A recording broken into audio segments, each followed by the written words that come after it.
성도 여러분 안녕하세요. 네, 이 밝고 아름다운 안식일에 하나님의 따뜻한 사랑을 많이 누리시는 여러분과 제가 되기를 간절히 바랍니다. 오늘 저녁에 저희가 태극마을에서 경로잔치가 있는데요. 여러분들 오늘 저희가 교과 공부 시간에도 배웠지만 우리가 봉사하는 것이 우리의 마음의 동기가 중요합니다. 그래서 여러분들 정말 진심으로 봉사하고 또 나누고자 하는 마음으로 우리가 갈 수 있으면 좋겠고요. 그리고 무엇보다도 다다음 주에 저희가 건강 세미나가 다가오고 있습니다. 여러분들 계속해서 각자 계신 곳에서 가정에서 기도해 주시고 그리고 그뿐만 아니라 여러분들 주변에 본 지인들에게 여러분들에게 좀 말씀을 해주세요. 그래서 오실 수 있도록 강권하셔서 많은 분들이 오셔서 유익한 정보들을 많이 얻으시고 그리고 또 그것을 통해서 복음을 접할 수 있는 기회를 여러분들 만들어 줄 수 있도록 기도해 주시고 노력해 주시면 감사하겠습니다. 저희가 계속해서 예수께 향한 발걸음 이라는 시리즈로 저희가 공부를 하고 있습니다. 저희가 시대의 소망의 책의 순서를 따라 가지고 있는데요. 여러분 보시는 것처럼 구원을 향한 발걸음이 아니에요. 물론 우리가 이 발걸음을 걷다 보면은 자연스럽게 하나님께서 우리에게 구원을 주시지만 중요한 것은 우리의 마음이 어디 있는가, 무엇을 바라보는가, 구원을 바라보고 상을 바라보는 것이 아니라 정말 예수 그리스도를 바라보면서 예수님께 향하는 그 발걸음이 될 수 있으면 좋겠습니다. 오늘은 저희가 특별히 성경절이 굉장히 많기 때문에 특별히 파워포인트로 준비를 했고요. 먼저 지난 6주 동안 공부한 내용들을 좀 복습을 해보도록 하겠습니다. 저희가 지금까지 6개의 발걸음을 살펴보았습니다. 첫 번째 발걸음은 무엇이었는가 하면은 하나님의 사랑입니다. 이 하나님의 사랑은 비록 우리가 걷는 발걸음은 아닙니다만 이 하나님의 사랑이 선재하시기 때문에 계속해서 있기 때문에 그 이후에 발걸음들이 있을 수가 있어요. 그리고 이 모든 과정 속에서 변하지 않는 것은 무엇인가 하면은 하나님의 사랑입니다. 하나님의 사랑이 있기 때문에 우리가 회개도 할 수 있고 고백도 할 수 있고 헌신도 하고 믿음도 가질 수 있는 것입니다. 근데 우리의 첫 번째 발걸음은 그러면 무엇인가? 죄인들의 필요인 그리스도를 느끼는 것입니다. 네, 무슨 얘기인가 하면은 내가 죄인이라는 것을 깨닫지 않는다면은 우리가 그 첫 발걸음을 뗄 수가 없습니다. 여러분 탕자의 비유를 기억하시겠지만 탕자가 그 아버지를 기억했을 때 자기가 어떤 상황에 처했는지를 완전히 깨달았을 때 그가 돌아서서 아버지께로 갈 수 있었습니다. 그래서 우리 스스로는 아무것도 할 수 없고 예수 그리스도가 필요하다는 것을 우리가 인식을 해야 됩니다. 두 번째 발걸음은 회개입니다. 사도 바울은 회개를 가리켜서 하나님의 뜻대로 하는 근심이다라고 표현을 하셨어요. 그 얘기는 무엇인가 하면은 우리가 죄의 결과 때문에 아쉬워하는 것이 아니라 죄 자체를 미워하고 하나님께서 우리의 마음에 회개의 선물을 주셨을 때 그 선물을 받아들이는 것이 회개다라고 저희가 배웠습니다. 회개만 하면 되는 것이 아니라 그 회개에 따라서 하나님께 고백하고 자백해야 됩니다. 그래서 우리가 있는 그대로 하나님께 고백할 때에 하나님께서는 미쁘신 하나님, 믿을 만하신 하나님이시기 때문에 우리를 모든 죄에서 사하여 주실 것이라고 하나님께서는 약속을 하셨습니다. 그 이후에 우리가 걸어야 되는 발걸음, 예수님께 향해야 되는 발걸음은 어떤 발걸음인가 하면 바로 헌신의 발걸음입니다. 예수님께서는 죄의 회개나 죄의 고백을 하실 필요는 없으셨지만 이 땅에 사시면서 헌신의 모습이 어떤 모습인지 저에게 가르쳐 주셨습니다. 그리고 로마서는 우리에게 가르쳐 주기를 예수님께서 죽으신 것처럼 예수님께서 헌신하신 것처럼 그와 똑같은 모양으로 우리도 헌신해야 된다라고 말씀하셨어요. 예수님께서는 어떻게 죽으셨는가, 어떻게 헌신하셨는가, 단번에 죽으셨다라고 표현을 하고 있어요. 그 얘기는 무슨 말인가? 우리가 예수님께 헌신할 때 50%, 70%, 99%만 헌신하는 것이 아니라 우리의 모든 것을 하나님께 날마다 바쳐야 되는 것을 이야기하고 있는 것입니다. 그 이후의 발걸음은 무엇입니까? 바로 믿음입니다. 저희가 지지난주에 믿음을 살펴보면서 제자들이 귀신을 내쫓지 못한 이야기를 저희가 살펴보았습니다. 예수님께서 왜 내쫓지 못했다고 그랬죠? 너희의 믿음이 적기 때문에 그랬다라고 말씀하시면서 또 이어서 말씀하시기를 너희의 믿음이 겨자씨 같은 믿음이 있다고 하더라도 이 산을 명하여 저기로 가라고 명하면 그대로 될 것이다 라고 말씀하셨어요. 말씀하셨어요. 왜 겨자씨를 말씀하셨는가? 우리가 믿음을 하나님께서 다 우리의 분량대로 주셨는데 어떻게 하는 것이 중요한가 하면은 그냥 그 믿음을 가지고 있는 것이 아니라 우리가 자아를 죽는 믿음이 있어야만 하나님께서 우리의 삶 속에 역사하실 수 있는 것을 저희가 공부하였습니다. 그래서 오늘 저희가 이제 7번째 발걸음을 생각을 하겠는데요. 그 7번째 발걸음은 무엇인가 하면은 제자인 증거가 무엇인지를 아는 것입니다. 네. 이렇게 6 발걸음을 여러분들에게 말씀을 드렸습니다마는 어떤 사람들은 자기가 이 6가지 걸음들을 잘 걷고 있다라고 생각하면서 실제로는 그렇지 못한 경우들도 있을 수가 있습니다. 제가 설교하면서 여러분들에게 자주 이런 말씀을 드리는 것 같은데요. 정말 나는 구원을 받았다라고 확신을 가지고 멸망당하는 것보다 혹시 확신은 부족하더라도 저는 여러분들이 구원받을 수 있으면 좋겠어요. 네.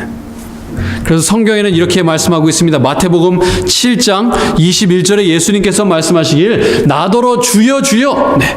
나는 믿음이 있습니다 라고 말하는 모든 사람들이 다 천국에 들어갈 것이 아니다 라고 말씀하고 계십니다. 그리스도인이라는 이름을 가진 모든 사람들이 천국에 가지 않는다라고 예수님께서 말씀하세요. 그래서 우리가 어떤 상태에 있는지, 내가 정말 예수 그리스도의 제자가 맞는지 안 맞는지를 확인해야 될 필요가 있습니다. 그래서 사도 바울은 고린도후서 13장 5절에 말하기를 너희는 믿음 안에 있는가? 너희 자신을 어떻게 하라고 말씀하십니까? 시험하고 너희 자신을 어떻게 하라? 확증하라 라고 말씀하십니다. 네. 왜 시험하고 왜 확증해야 됩니까? 왜냐하면 착각할 수 있기 때문에 그렇습니다. 나는 예수님의 제자로서 예수님을 잘 따르고 있다라고 실제로 생각은 하고 있지만 예수님께서 보시기에는 내 제자가 아닌데 왜 내 제자라고 얘기를 하지? 믿음이 전혀 없는데 왜 믿음이 있다고 하는 것일까? 예수님께서 보시면서 굉장히 안타까워하실 수가 있습니다. 그래서 말씀하시기를 진짜로 맞는지 안 맞는지 시험해 볼 필요가 있다라고 말씀하시는 거예요. 네. 저희 윤희가 아토피가 심해가지고 어떻게 좀 이 아이를 치유할까 생각하다가 여러 가지 방법 중에 하나로 저희가 샤워기에 필터를 하나 달았어요. 근데 그 필터를 샀는데 이 필터가 작동하는지 안 하는지 뭐 어떻게 알겠어요. 네. 그런데 그 필터가 오면서 뭐가 같이 왔는가 하면은 시험지가 같이 왔어요. 그거를 그 물이 실제로 필터가 작동하는지 안 하는지 시험지가 2개가 왔어요. 리트머스지처럼요. 그래서 이제 물을 필터기를 달기 전에 한번 사용을 해보고 필터를 달고 해보니까 실제로 이게 시험지의 색깔이 달라지는 것을 볼 수가 있었습니다. 물을 봤을 때는 잘 몰라요. 그냥 보면은 이 물이 필터가 됐는지 안 됐는지 알 수가 없었습니다만은 그것을 리트머스지와 같은 시험지에 갖다 대보니까 정말 이것이 작동하는지 안 하는지를 알 수가 있었습니다. 그래서 그런 것처럼 우리가 제자인지 아닌지를 우리가 확인을 해봐야 돼요. 시험해 봐야 돼요. 정말 확실한지 아닌지 확증을 해야만 하는 것입니다. 자, 그러면은 제자된 증거, 네. 정말 우리가 제자인지 아닌지 어떻게 알 수 있는가? 먼저 제자가 어떤 사람인지 먼저 살펴보도록 하겠습니다. 제자는 어떤 사람인가? 첫 번째로 제자는 예수님을 따르는 사람입니다. 그것을 어떻게 알 수 있는가? 예수님께서는 제자를 부르실 때 똑같은 표현을 매번 사용하셨습니다. 마태복음 4장 20절과 21절은 말하기를 말씀하시되 나를 어떻게 하라? 따라오라. 내가 너희를 사람 낚는 어부가 되게 하리라 하시니 그들이 곧 그물을 버려두고 예수를 어떻게 하니라? 따르니라. 그래서 여러분 마태, 마가, 누가, 요한복음을 보시면은 정말 수도 없이 등장하는 단어가 무슨 단어인가 하면 따랐다, 따랐다, 따랐다, 따랐다입니다. 예수님께서 베드로와 안드레와 요한과 야고보를 부르시는 장면이 마태복음 4장에 나와 있습니다. 마태복음 9장에서는 예수님께서 레위 마태를 부르십니다. 뭐라고 얘기하시는지 보겠습니다. 예수께서 그곳을 떠나 지나가시다가 마태라 하는 사람이 세관에 앉아 있는 것을 보시고 이르시되 나를 어떻게 해라? 따르라. 나를 따르라 하시니 일어나 따르니라. 네. 요한복음에도 비슷한 이야기가 나옵니다. 요한복음 1장 43절 이튿날 예수께서 나가려 하시다가 빌립을 만나 이르시되 나를 어떻게 해라? 나를 따르라 라고 말씀하셨습니다. 예수님께서 제자들을 부르시면서 사용할 수 있는 표현들이 여러 가지가 있을 수 있었습니다. 나를 믿는 사람이 되어라, 그리스도인이 되어라, 신실한 사람이 되어라, 사랑 많은 사람이 되어라, 여러 가지 표현을 하실 수가 있었지만 예수님께서 사용하신 표현은 나를 어떻게 해라? 나를 따라와라, 나를 따르라 라는 표현을 사용하셨습니다. 그래서 마태복음 10장에서는 이렇게 말씀하십니다. 또 십자가를 지고 나를 따르지 않는 자는 내게 합당하지 않다라고 얘기하셨습니다. 네. 나를 따른다, 예수님을 따른다는 것은 무슨 뜻입니까? 예수님께서 가신 그 발걸음을 쫓아서 가는 사람입니다. 예수님께서 가지셨던 태도를 쫓아서 갖는 사람이에요. 예수님께서 하신 일들을 쫓아서 하는 사람이 예수님의 제자인 것입니다. 예수님의 마음의 동기에 있었던 것을 쫓아서 갖는 사람이 예수님의 제자인 것입니다. 그래서 첫 번째로 제자는 어떤 사람인가? 예수님을 따라가는 사람이에요. 여러분, WWJD라는 이 약자가 있는데요. 굉장히 이 기독교에서 굉장히 유행했던 표현입니다. 무엇의 약자인가 하면은 What would Jesus do의 약자예요. 예수님이라면은 어떻게 하셨을까를 생각하는 거예요. 네. 우리가 모든 상황에서 우리가 어떤 상황에 닥쳐 있든지 예수님을 따라가야 돼. 예수님을 따랐다 안 따랐다는 것이 아니라 우리가 늘 예수님의 발걸음을 쫓아가야 되는데 우리 마음속에 무슨 질문을 해야 되는가 하면은 예수님이라면 어떻게 하셨을까를 생각을 해야 돼요. 그런데 예수님이라면 어떻게 하셨을까를 아는 것이 쉬운가요? 조금 어려울 수가 있나요? 예수님께서 어떨 때는 부드럽게 말할 때도 있으셨고 예수님께서 조금 거칠게 말할 때도 있으셨나요? 그렇죠? 예수님께서 거칠게 말씀하실 때도 있었어요. 예수님께서 어떨 때는 굉장히 좀 제자들에게 좀 두려운 말씀도 하시지만 어떨 때는 위로의 말씀도 하셨어요. 그러면 우리가 어떻게 예수님께서 어떤 것을 하셨을지를 판단할 수가 있을까요? 어떻게 예수님을 따를 수 있을까요? 그 답은 의외로 좀 쉬울 수가 있어요. 요한복음 8장 29절에는 이렇게 말씀하십니다. 나를 보내신 이가 나와 함께 하시도다. 네. 나는 항상 그가 어떻게 하는 일을 행한다? 그가 기뻐하시는 일을 행함으로 나를 혼자 두지 아니하셨느니라 라고 예수님께서 말씀하셨어요. 자, 우리가 어떤 상황에서 예수님께서 어떨 때는 화를 내시기도 하셨고 어떨 때는 부드럽게도 하시긴 하셨는데 우리가 생각할 것은 이 상황에서 내가 부드럽게 할 것인가 화를 낼 것인가 그거를 생각하기 이전에 예수님이라면 어떻게 하셨을까? 예수님께서는 모든 상황에서 무엇을 생각하셨는가 하면 이것이 하나님을 기쁘시게 할까? 그렇지 않을까를 생각을 하셨어요. 네. 예수님께서 항상 생각하신 건 그거예요. 그래서 WWJD, What would Jesus do? 예수님께서는 어떻게 하셨을까라는 대답은 항상 똑같아요. 예수님은 항상 어떻게 하셨어요? 하나님이라면 하나님을 어떻게 하면 기쁘게 할 수 있을까? 이 상황인 걸 생각하셨어요. 어떤 것이 하나님을 기쁘게 하는 일이었는가? 요한복음 5장 19절 30절입니다. 그러므로 예수께서 그들에게 이르시되 내가 진실로 진실로 너에게 이르노니 아들이 아버지께서 하시는 일을 보지 않고는 아무것도 스스로 할 수 없나니 아버지께서 행하시는 그것을 아들도 그와 같이 행하느니라. 내가 아무것도 스스로 할 수 없노라. 예수님께서는 항상 아버지를 기쁘게 하는 일을 하셨는데 어떻게 그렇게 하셨는가 하면은 아버지께서 무슨 일을 하시는가 늘 봤어요. 말씀을 보면서 아버지께서 이렇게 하셨구나. 그리고 어떻게 하셨어요? 아버지에게 의존하셔서 아무것도 스스로 할 수 없다. 그래서 아버지에게 모든 것을 의존하셨어요. 그래서 예수님을 따르는 사람들은 내가 이 상황에서 화낼까, 화내지 않을까, 아니면 부드럽게 말할까, 그러지 않을까, 내가 이 사람에게 줄까, 주지 않을까를 생각하기 이전에 무엇을 생각하는가? 이 일이 하나님을 기쁘시게 하는 일인가? 하나님이라면은 어떻게 하실까? 그 예수님을 늘 바라보고 있기 때문에 그 발걸음을 쫓아가는 거예요. 그래서 자기 스스로 하는 것이 아니라 아버지께 의지하여서, 예수님께 의지해서 하는 사람이 예수님의 제자입니다. 두 번째, 제자는 어떤 사람인가? 예수 외의 모든 것을 버리는 사람입니다. 누가복음 14장 33절에 예수님께서 이렇게 말씀하십니다. 이와 같이 너희 중에 누구든지 자기의 모든 소유를 버리지 아니하면 내 제자가 되리라, 되지 못하리라? 되지 못하리라 라고 말씀하셨어요. 네. 모든 소유를 버려야 된다라고 말씀하셨어요. 네. 여러분, 제가 제 이 옷을 소유하고 있는데요, 예수님께서 모든 소유를 버리라고 하신다면은 이 말이 제가 이 옷 다 벗고 생활해야 된다 그런 얘기인가요?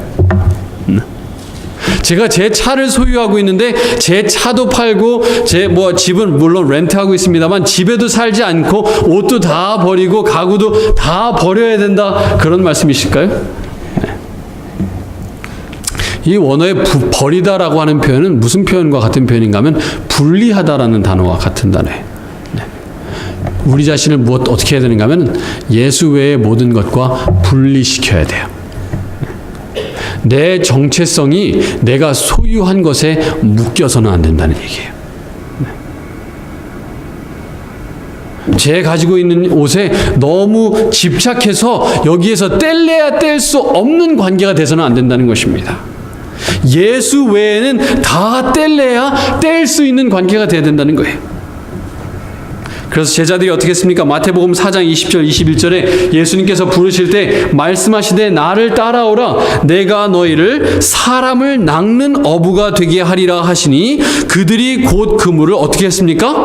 버려두고 예수를 따르니라. 자, 제자들이 배를 완전히 버렸어요, 안 버렸어요? 우리가 보기에. 예수님께서 사역하실 동안에 갈릴리 호수를 건너실 때 누구의 배를 타고 건너셨죠? 제자들의 배를 타고 건너셨어요. 그렇죠? 제자들이 배를 버린 거예요, 안 버린 거예요? 배를 버렸다라고 표현하는 것은 조금 무리가 있을 수가 있어요. 왜냐하면 그 배를 사용을 하셨기 때문에. 근데 제자들이 어떻게 했는가 하면은 자기의 모든 정체성이 지금까지는 무엇에 묶여 있는가 하면 배에 묶여 있었고 그물에 묶여 있었어요. 그런데 어떻게 하기로 한 겁니까? 뗄래야 뗄 수 있는 관계로 바뀐 거예요. 이제는 내가 배에 더 이상 묶여 있지 않겠다. 내가 그물에 묶여 있지 않겠다. 나는 이제 오로지 누구에게만 온전히 묶여 있겠다. 예수 그리스도에게만 온전히 묶여 있는 사람이 되어야겠다라고 생각한 사람들이 누구인가 하면 예수님의 제자들인 것입니다. 세 번째로 제자들은 어떤 사람들인가 하면 예수님을 닮아가는 사람들입니다. 누가복음 6장 40절에는 예수님께서 이렇게 말씀하세요. 제자가 그 선생보다 높지는 못해요. 그러나 무릇 온전하게 된 자는, 영어로 보시면 뭐라고 되어 있는가 하면 온전하게 되도록 트레이닝이 된 사람들, 훈련하는 사람들은 어떻게 되는가 하면 그 선생과 같으리라 라고 얘기하고 있어요. 그 선생을 닮아간다는 얘기예요. 다른 것과 비슷하죠? 마태복음 10장 24절 25절은 비슷한 말씀이 나옵니다. 제자가 그 선생보다 또는 그 종이 그 상전보다 높지 못하지만 제자가 그 선생 같고 종이 그 상전 같으면 어떠하도다? 족하도다 라고 말씀하세요. 그래서 종의 목적은 무엇이에요? 제자의 목적은 무엇인가 하면 예수님과 같이 되는 것. 물론 동등하다는 뜻이 아니에요. 예수님처럼 되고자 하는 것이 제자의 삶의 목적이에요. 네 번째로 저희가 세 번째로 예수와 닮은 사람 보겠습니다. 어떻게 예수님을 닮아가는가? 고린도후서 3장 18절 우리가 다 수건을 벗은 얼굴로 거울을 보는 것 같이 주의 영광을 봄에 그와 같은 형상으로 변화하여 영광에서 영광에 이르니 곧 주의 영으로 말미암음이니라. 어떻게 예수 그리스도처럼 변화되는가? 예수님께서 하셨던 똑같은 방법대로 하면 돼요. 예수님께서는 말씀하시기를 내가 아버지의 하는 것을 늘 본다라고 말씀하셨어요. 그리고 여기에서는 우리에게 말씀하시기를 너희가 내가 하는 것을 늘 보고 있고 늘 생각하고 있다면은 너희가 내 모습처럼 변화될 것이다 라고 말씀하세요. 그래서 이 세 번째로 제자들은 어떤 사람인가? 예수님을 닮아가는 사람들입니다. 예수님을 늘 바라보기 때문에 늘 생각하기 때문에 그 모습이 차츰 예수님의 품성을 닮고 그 태도가 예수님을 닮고 하는 일이 예수님을 닮아가는 사람들이에요. 네 번째로 마지막으로 제자는 어떤 사람인가? 열매 맺는 사람입니다. 요한복음 15장 8절에 예수님께서 말씀하세요. 너희가 열매를 많이 맺으면 내 아버지께서 영광을 받으실 것이요 너희는 내 무엇이 되리라? 내 제자가 될 것이다. 어떻게 하면 제자가 된다고요? 열매를 맺을 때에 제자가 된다라고 말씀하세요.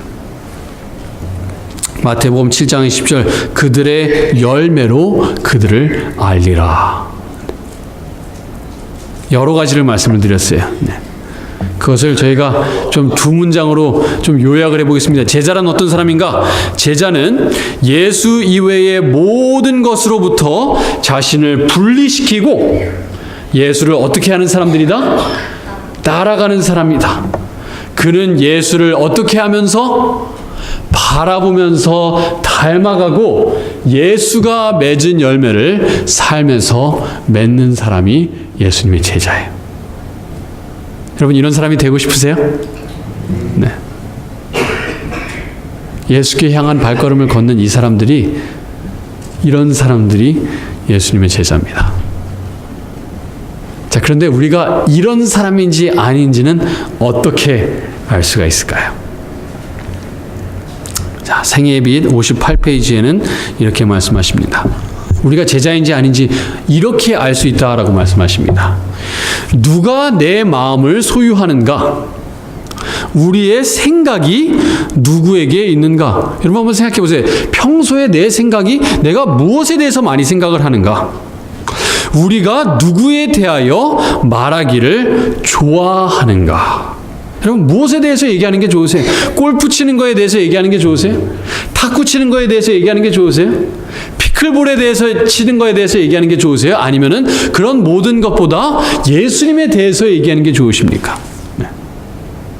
여러분 보시는 드라마의 다음 회가 더 기다리세요? 예수님의 말씀이 더 기다리세요? 우리의 가장 뜨거운 애정과 우리의 최대의 열정을 누가 지배하고 있는가? 여러분 언제 가장 행복한지 한번 생각해 보시라는 거예요. 내가 내 자식을 볼 때 정말 눈에 넣어도 아프지 않을 그 자식을 볼 때 더 행복한지, 내 손자 손녀를 볼 때 행복한지, 아니면은 예수 그리스도를 생각할 때 더 행복한가? 우리가 그리스도께 속한 사람이라면 우리의 생각은 그에게 있을 것이요 그를 생각함이 우리의 가장 큰 즐거움이 될 것이다. 우리는 그의 형상을 입고 그의 정신을 나타내며 그의 뜻을 행하여 범사에 그를 기쁘시게 하기를 원할 것이다. 예수님께서 그렇게 하셨어요. 범사에 아버지를 기쁘게 하시기를 예수님께서는 원하신 것처럼 예수님의 제자들도 어떻게 하는 거예요? 예수님 발걸음 쫓아가면서 어떻게 하면 예수님 기쁘게 할 수 있을까? 그런데 이게 그냥 한순간 어떻게 하느냐 그게 아니에요. 생애빛 57페이지 그 앞 페이지는 이렇게 얘기합니다. 품성은 일시적 선행이나 일시적 악행으로 드러나는 것이 아니라 습관적인 말과 행실의 경향으로 드러나게 될 것이다. 내 삶의 방향성이 어디를 향하고 있나 그 얘기예요. 네. 자, 생애의 빛에는 이렇게 얘기하고 있는데요. 더 간단한 리트머스지를 오늘 저희가 좀 사용하면 좋겠어요. 내가 정말로 예수님의 참 제자인가 아닌가를 예수님께서 정말 간단하게 판단할 수 있는 방법을 주셨어요. 이 방법도 정말 좋은 방법입니다. 틀린 방법이라는 게 아니라 예수님께서 정말 간단한 방법을 저에게 주셨어요. 지금부터 저희가 한 6개의 말씀을 저희가 살펴볼 건데요. 여러분 말씀을 좀 펴서 보도록 하겠습니다. 이 말씀들은 요한복음 13장 말씀을 보겠습니다. 저희가 요한복음에 있는 말씀과 요한 1서에 있는 말씀을만을 볼 거기 때문에 찾기는 어렵지 않으실 거예요. 요한복음 13장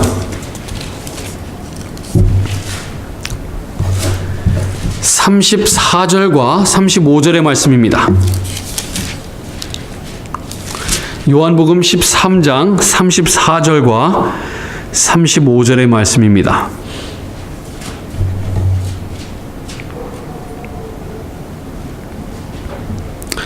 이 말씀하십니다. 새 계명을 너희에게 준다. 제자들에게 말씀하십니다. 서로 어떻게 하라? 서로 어떻게 하라? 사랑하라. 내가 너희를 사랑한 것 같이 너희도 서로 사랑하라. 너희가 서로 사랑하면 이로써 이것 때문에 이것으로 인해서 무엇을 할 수 있는가? 모든 사람이 너희가 내 무엇인 줄을 알리라? 내 제자인 줄을 알리라 라고 예수님께서 말씀하셨어요. 여기서 새 계명을 주십니다. 이 계명이라는 것이 뭐 원래는 없던 계명이었는데 만드셔서 새 계명인 것이 아니라 사람들이 그렇게 살고 있지 않기 때문에 다시 말씀하십니다. 다시 상기시키시기 때문에 새 계명인데 그 계명이 무엇입니까? 서로 어떻게 하라? 사랑하라. 그래서 제자인지 어떻게 판별할 수 있는가? 제자인가 아닌가를 어떻게 할 수 있는가? 서로 사랑하느냐 안 하느냐에 따라서 이 사람이 제자인지 아닌지를 알 수 있다는 거예요.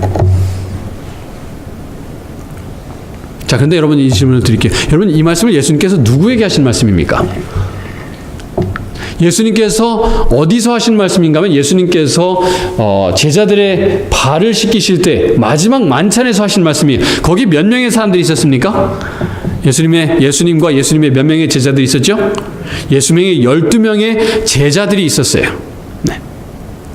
그런데 예수님께서 12명의 제자들에게 말씀하시기를 서로 사랑하라. 그리고 너희가 서로 사랑할 때 너희가 내 제자인지 아닌지를 확인할 수 있다라고 말씀하셨어요. 네. 물론 제자들이 이 제자들의 울타리 밖에 있는 사람들도 사랑해야 되지만 이 세상에 사람들이 너무 많아요. 60억 인구, 70억의 인구가 있는데 그 사람들을 사랑하느냐 안 하느냐는 사실 판단하기가 굉장히 어려워요. 그래서 예수님께서 쉽게 만들어 주셨어요. 너희 믿음의 울타리에 있는 사람들을 너희가 사랑하느냐 안 하느냐를 보면할 수 있다고 말씀하시는 거예요. 어렵게 이 리보니아에 시에 있는 모든 사람을 내가 사랑하느냐 안 하느냐 그걸 보시는 것이 아니라 너희 믿음의 울타리에 있는 사람들을 모든 사람들을 내가 사랑하느냐 안 하느냐를 보시는 거예요. 물론 그 이외의 사람들도 사랑해야죠. 하지만 제자인지 아닌지를 판단하는 방법은 이 교회, 내가 소속되어 있는 이 교회의 모든 사람들, 내가 사랑하기 힘든 그 사람도 사랑하느냐 안 하느냐. 그 다음 장 말씀 보겠습니다. 요한복음 14장 15절의 말씀입니다.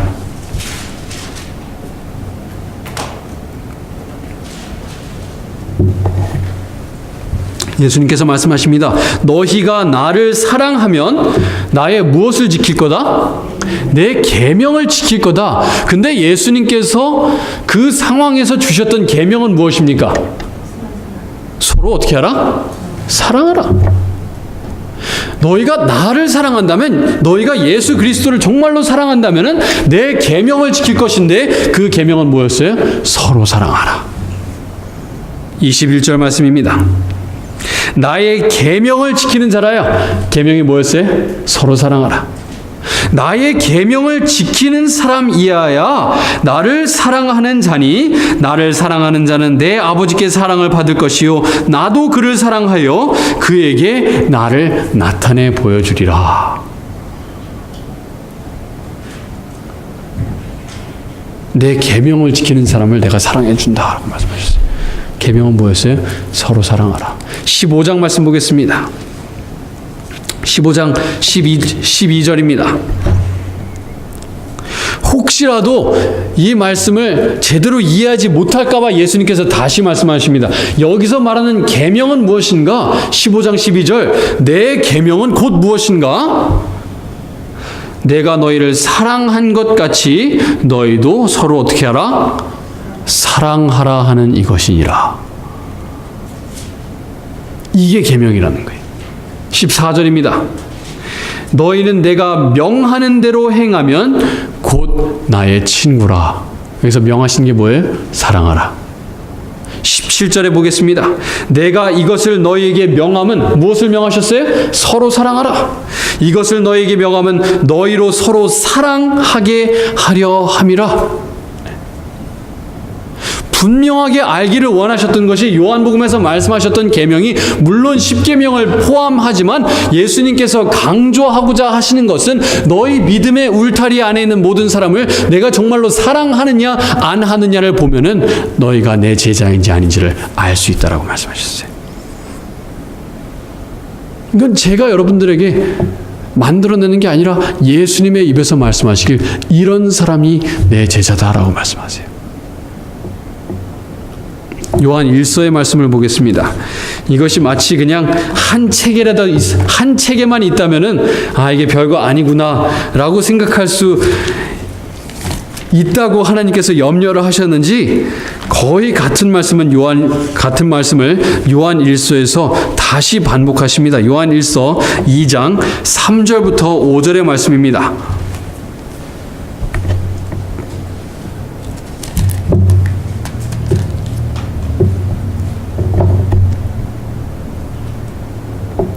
요한일서 2장 3절입니다. 우리가 그의 무엇을 지키면?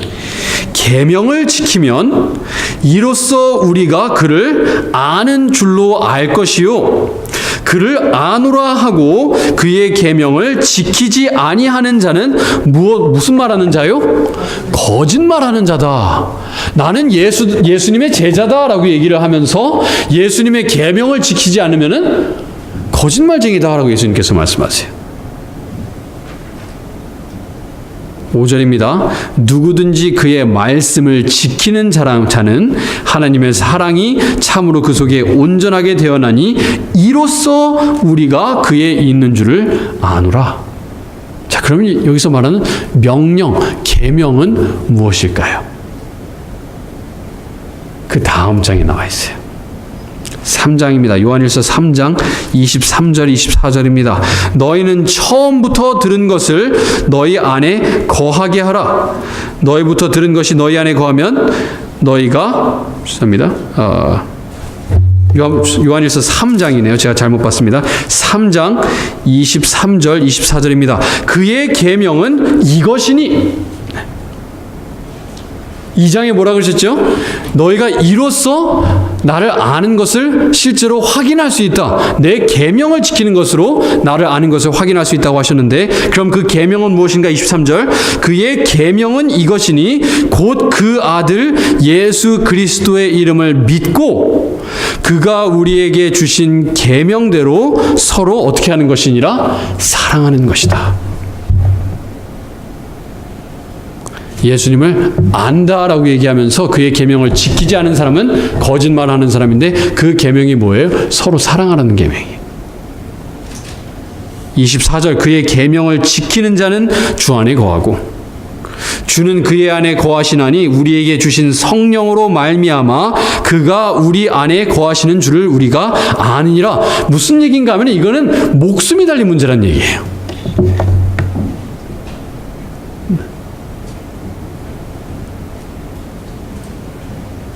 그의 안에 거하는 사람이야만 살 수가 있는데 영생할 수가 있는데 어떤 사람이 예수 안에 거하는 사람이에요? 서로 사랑하는 마음이 있을 때에야 우리가 예수 안에 거하는 거지. 내가 예수 안에 거하고 있다라고 착각하는 사람들은 어떤 사람들이에요?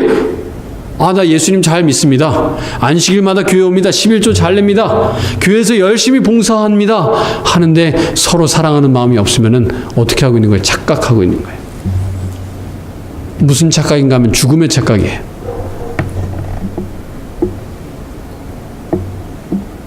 목숨이 달린 일이에요. 요한일서 4장에 이렇게 말씀하십니다. 4장 21절 한 절만 저희가 보겠습니다. 요한일서 4장 21절입니다. 우리가 이 계명을 주께 받았나니 혹시라도 우리가 놓쳤을까봐, 혹시라도 우리가 제대로 이해를 못했을까봐 다시 한번 강조하십니다. 여기서 말하는 계명이 무엇인가? 이거라는 거예요. 우리가 말하는 계명은 이것이니 주께 받았나니 하나님을 사랑하는 자는 또한 그 형제를 어떻게 할지니라? 사랑할지니라.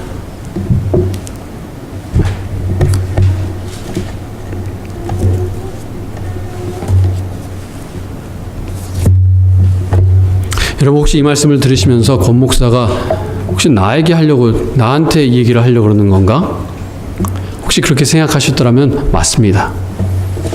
네. 여러분 혹시 이 말씀 들으시면서 권 목사가 내 옆에 있는 저 성도에게 하는 이야기인가? 저 사람한테 하는 얘기인가? 그렇게 생각하셨으면 틀렸어요. 성령님께서 나에게 하시는 말씀이에요. 내가 내 믿음의 울타리에 있는 사람을 사랑하느냐 안 하느냐에 내 영생이 달려있어요.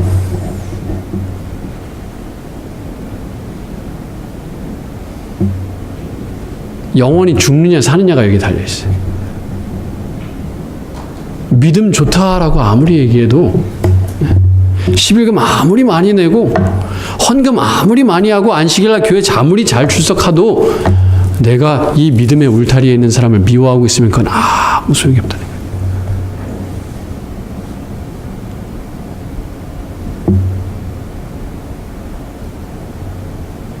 내가 사랑하느냐 안 하느냐는 어떻게 할 수 있나요? 그러면 제가 교과 공부 시간에도 생각을 해봤습니다만, 내가 이 믿음의 울타리에 있는 사람을 위해서, 그 사람이 잘 되는 것을 위해서, 그 사람이 잘 되도록 내가 희생할 마음이 있느냐 없느냐가 사랑하느냐 안 하느냐의 판단법입니다. 어떤 사람을 위해서 그렇게 하는 건 쉬워요. 아, 저 장로님은 내가 가까우니까, 내가 편하니까, 저 집사님은 나랑 성향이 비슷하니까, 나랑 경제적인 환경도 비슷하니까, 나랑 성격이 비슷하니까 저 사람을 위해서는 할 수 있어. 예수님께서 그렇게 말씀하지 않으셨어요. 그 믿음의 울타리에 있는 형제, 모든 형제를 내가 사랑하느냐 안 하느냐, 나를 기분 나쁘게 하는 저 사람을 위해서 내가 내려놓을 수 있는가, 저 사람이 잘 되는 것을 위해서, 저 사람의 구원을 위해서 내가 희생하고 내가 내려놓을 수 있는가, 내가 희생하면서 줄 수 있느냐 아니냐에 내 영생이 달려 있습니다.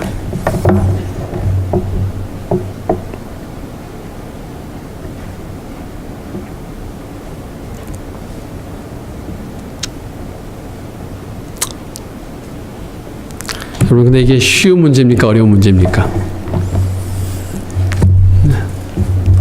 로마서 8장 7절은 이렇게 말씀하십니다. 육신의 생각은, 우리가 가지고 태어난 생각은 이거예요.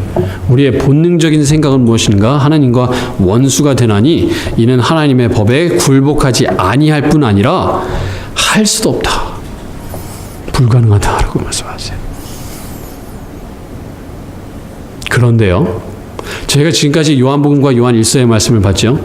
요한일서에서는 뭐라고 말씀하시는지 한번 보겠습니다. 요한일서 5장 3절입니다.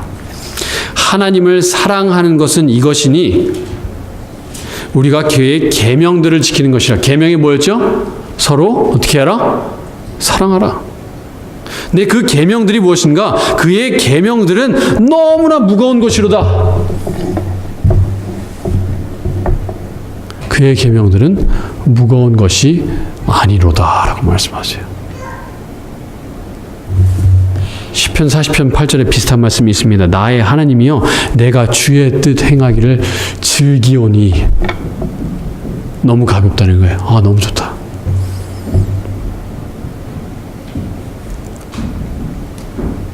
이게 왜 가볍다라고 얘기하시죠? 어떻게 할 때 가벼운가 하면은 그 다음 절에 답이 나와 있어요. 요한일서 5장 3절 4절입니다. 하나님을 사랑하는 것은 이것이니 우리가 그의 계명들을 지키는 것이라.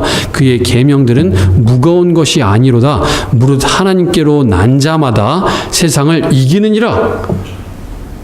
어떻게 이기는가? 세상을 이기는 승리는 이것이니 우리의 무엇이니라? 믿음이니라.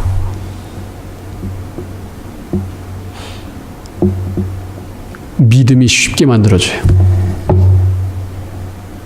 이게 무거운 짐처럼 느껴진다면은 죄송한 말씀입니다만 믿음이 있는지 없는지를 확인해 보셔야 돼요.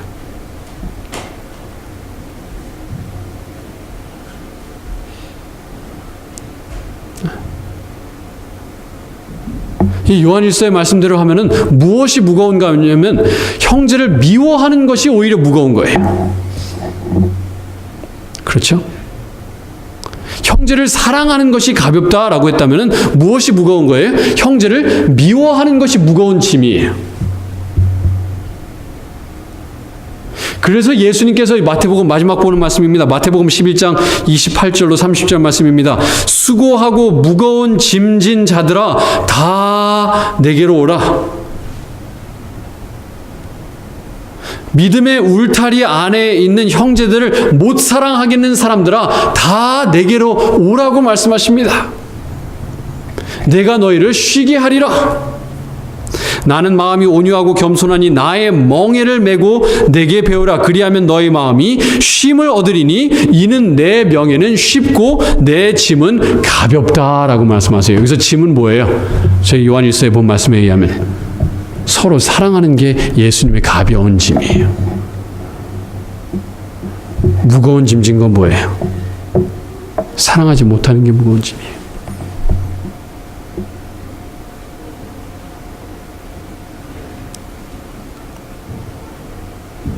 여러분 마음속에 혹시 형제를 사랑하지 못하는 마음이 있습니까? 귀신 들린 아버지의 절규처럼 우리도 외쳐야 돼요. 예수님 제가 믿습니다. 저의 믿음 없는 것을 도와주시옵소서. 예수님 제가 믿습니다. 제 사랑 없는 것을 도와주소서. 예수님 제가 믿습니다. 제 용서 못함을 도와주소서. 예수님 제가 믿습니다. 제가 제 형제에게 악한 마음 품은 것 도와주시옵소서. 예수님께서 나에게 나오라고 말씀하십니다. 그래서 생애예비 62페이지는 이렇게 말씀하십니다. 그리스도께서 마음을 변화시키신다. 그는 믿음으로 말미암아 그대의 마음 가운데 거하신다. 그대는 이 그리스도와의 연합을 믿음으로 말미암아 또는 그대의 마음을 항상 그에게 바침으로 말미암아 유지해야 된다.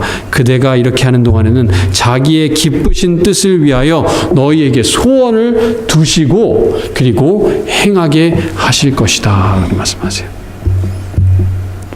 어떻게 할 때요? 우리 자신을 십자가 앞에 바칠 때, 내려놓을 때 예수님 믿습니다. 저의 믿음 없는 것을 도와주시옵소서. 예수님 제가 믿습니다. 제 사랑 없는 것을 도와주소서. 예수님 믿습니다. 용서 못함을 도와주소서라고 예수님 앞에 나아갈 때 그 무거운 짐을 들고 십자가 앞에 가서 내려놓을 때 예수님께서 어떻게 하세요? 가벼운 짐을 저에게 등에 올려주세요. 자, 사랑 못하던 그 마음 대신에 사랑할 수 있는 가벼운 마음 줄게. 구원 못 받게 하는 그 마음 대신에 구원 받을 수 있는 마음 이제 줄게. 구원 받았다고 착각하는 마음 대신에 실제로 구원을 줄게라고 말씀하십니다. 마지막으로 이렇게 말씀하십니다. 생애예비 63페이지입니다. 참된 믿음은 하나님의 말씀만 믿는 게 아니에요. 이 말씀 읽으면서 아멘. 이거 받아들입니다. 받아들입니다. 네, 이거 머리로 동의합니다. 그게 아니에요. 말씀만을 믿을 뿐 아니라 의지를 하나님께 바치는 것. 즉 마음을 하나님께 바치고 애정을 하나님께 두는 것이다. 그 믿음은 사랑으로 역사하고 심령을 순결하게 만든다.